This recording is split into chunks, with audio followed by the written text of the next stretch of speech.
దేవునికి స్తోత్రం. మన రక్షకుడైన యేసుక్రీస్తు పరిశుద్ధ నామంలో మా హృదయపూర్వకమైన ఎల్రోయి వందనములు. మీరు చేయు పనిలోను ప్రయత్నములోను దేవుడు మహాకృపను అనుగ్రహించి ఆశీర్వదించును గాక.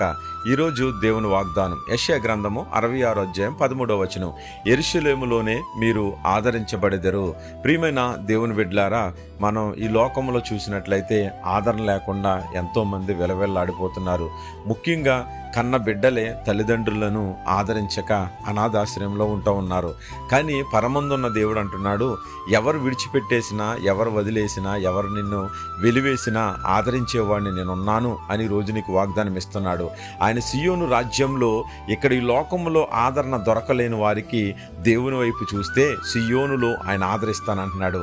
ఒక తల్లి వానిని ఈ లోకంలో ఎలా ఆదరిస్తుందో అటువంటి ఆదరణ నీకున్నదని ఒకసారి జ్ఞాపకం చేస్తూ ఉన్నాడు.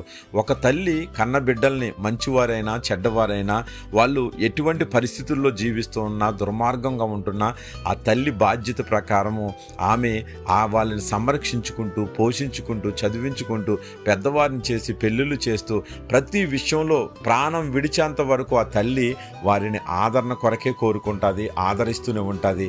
అందుకే పరమందున్న దేవుడు అంటున్నాడు, నేను మిమ్మును ఆదరిస్తాను. ఇక్కడ ఏమీ చూడట్లేదైనా అన్యులు కాదు, క్రైస్తవులు కాదు, దేవునికి దూరంగా ఉన్న వాళ్ళని కాదు, ప్రతి ఒక్కరిని కూడా నేను ఆదరిస్తానని వాగ్దానం ఇస్తున్నాడు.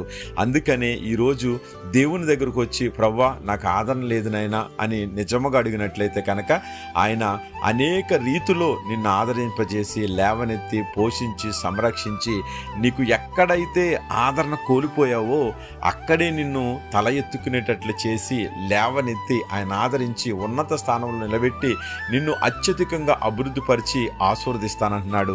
అటువంటి కృప నీకు కావాలంటే తన తండ్రి వైపు చూసి ఉదయాన్నే ప్రార్థన చేసుకో.